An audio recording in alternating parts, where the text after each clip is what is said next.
지난주에 예수의 제자들이 어떻게 세워졌는가라고 하는 방법적인 면을 말씀을 드렸는데, 오늘은 왜 세움을 받았는가 하는 목적에 대해서 간단하게 생각을 해보도록 하겠습니다. 말씀을 같이 한번 보시죠. 14절을 보시면, 이에 12를 세우셨으니 이는 자기와 함께 있게 하시고 또 보내사 전도도 하며 귀신을 내어 쫓는 권세도 있게 하려 하심이로라. 이것이 이제 목적입니다. 한눈에 들어오는 목적을 딱 보면 전도하고 귀신 쫓아내는 것이라고 우리가 볼 수가 있겠습니다. 전도한다라고 하는 것은 복음을 전하는 것을 말하죠. 예수님께서 제자들을 선택하셨을 때에는 이와 같이 예수님께서 행하시는 복음 사역에 대하여 계속적으로 해 나갈 수 있는 그 일을 위해서 제자들을 뽑으셨다라고 하는 것입니다. 그러므로 예수의 제자된 우리 모두는 바로 이와 같은 그리스도를 좇아 그리스도의 남은 고난, 그리스도께서 우리에게 맡겨주신 복음 사역을 끊임없이 이루어 나가야 하는 것입니다. 그리고 귀신을 내어쫓는 권세를 주셨다라고 하는데, 실제로 제자들이 둘씩 짝지어서 이렇게 전도하러 나갔을 때에 예수님만 하실 줄 알았더니 자기들도 했던 것에 대하여 너무 놀라고 기뻐하지 않았습니까? 귀신을 내어쫓는 일을 했단 말입니다. 이렇게 이제 귀신 내어쫓는 일이라고 하는 것이 과연 오늘날 우리들에게 무엇을 의미하는가라고 할 때에, 왜 예수님께서 제자들에게 귀신을 내어쫓는 권세를 주셨는가? 그것은 바로 예수님이 이 땅에 오셔서 이제 하나님의 나라가 진격해 들어온 것에 대한 입증으로서 귀신이 쫓겨나가는 것이었습니다. 예수님이 가시는 곳곳마다 귀신 들린 자를 고쳐주시고 귀신을 내어쫓고 한 그 모든 것들은 이제 더 이상 귀신이, 사단이 자리하지 못하는 새로운 나라가 건설되고 있다라고 하는 것을 증명하기 위함이었던 것입니다. 그러니까 귀신 내어쫓은 그 자체의 어떤 목적보다는 그것을 통하여 하나님의 나라가 건설되고 있음을 보여주시기 위함이었다는 것입니다. 마찬가지로 제자들에게 이와 같은 권세를 주신 것은 하나님의 나라가 계속해서 확장되어지고 진격해 나가고 있다라고 하는 것을 증명케 하기 위함이었습니다. 그렇다고 한다면 오늘날에 우리들이 예수의 제자된 자로서 이와 같은 권세를 갖는다라고 하는 것은 우리의 일상의 삶 가운데에서 예수 믿는 사람다운 삶의 모습이 증거되어지므로 하나님의 나라가 저기 있구나 라고 하는 것이 증거되어지는 것, 그것이 바로 귀신을 내어쫓는 일입니다. 물론 우리가 귀신을 내어쫓아야 할 때에는 귀신을 내어쫓는 일도 있습니다. 그러나 그것으로만 국한되는 것이 아니라 훨씬 더 넓게 하나님의 나라를 증거하는 모든 행위가 바로 이와 같은 귀신 내어쫓는 권세에 속하는 것입니다. 오늘 우리들에게 예수의 제자된 삶을 요구하시면서 바로 이와 같이 복음을 전하는 일과 귀신을 내어쫓는 하나님의 나라를 증거하는 그러한 권세를 주신 것을 기억하시고 우리의 삶이 항상 이 일에 목적하며 살아야 할 것입니다.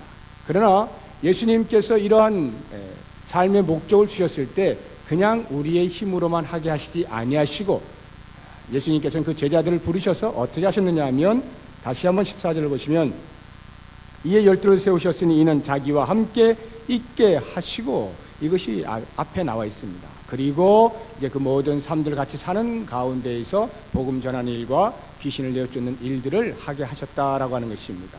이 함께 있게 하였다라고 하는 말의 의미가 우리는 이 말씀을 보면 그렇게 크게 와닿지 않습니다만 사실은 대단히 중요한 것입니다.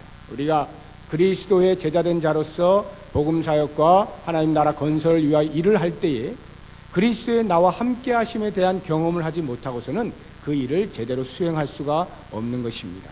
함께 하심. 그 도제하는 일들을 여러분들이 잘 아실 것입니다. 뭐 도자기를 이렇게 굽는 도제를 한다든지 아니면 뭐 어떤 일이 되든지 장인이 있으면 그 장인 밑에서 배우는 사람이 있잖아요. 그걸 도제라고 하죠.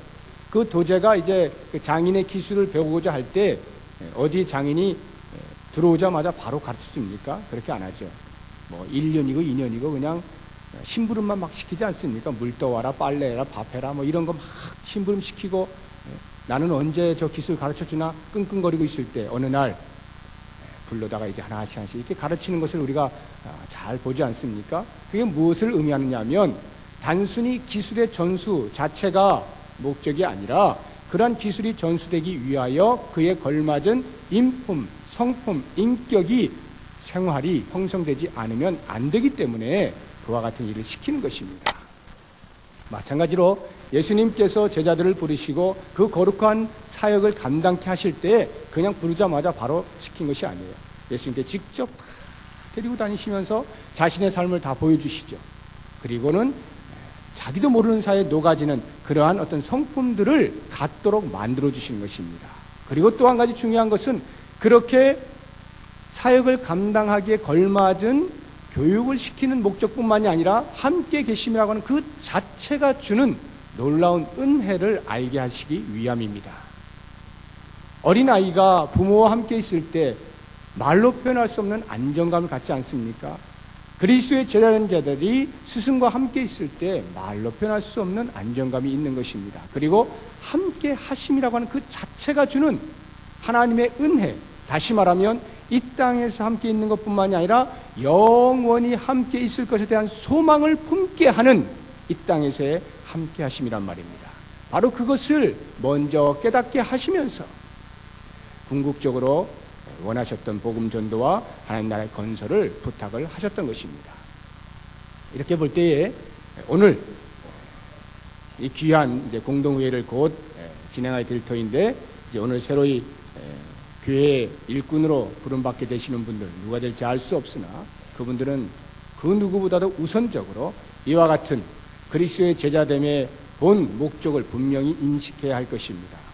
그리스도를 위해서 복음 사역에 가장 앞장서시고 그리고 하나님 나라의 건설을 위해서 삶의 어떤 부분에도 적극적으로 다 내어놓을 수 있는 그러한 마음가짐을 가지시고 실제 삶을 사셔야 할 것입니다. 그리고 그것이 자기의 힘이 아닌 그리스도의 함께 하시는 은혜로 말미암아 가능하다고 하는 것을 늘 체험하시면서 그리스도와 연합하는 삶을 개인적으로 먼저 누리시면서 그렇게 하나님의 교회를 잘 섬기실 수 있는 일꾼들이 되어야 할 것입니다. 뿐만 아니라 나아가서 여기에 계신 모든 우리 성도님들 한 분 한 분 빠짐없이 우리는 언제나 예수 그리스도의 제자로의 삶을 사는 것임을 잊지 마시고 그러한 삶에 걸맞은 삶의 목표를 가지시고 그 목표를 이루기 위하여 함께 하시는 예수 그리스도의 함께 하심, 그리스도와의 연합을 늘 체험하실 수 있기를 바랍니다. 이 목적과 하나님의 일을 한다라고 하는 사역과 하나님의 함께 하심에 대하여서 예수님께 가장 잘 표현해 놓으신 것이 마태복음 28장 19절 20절입니다.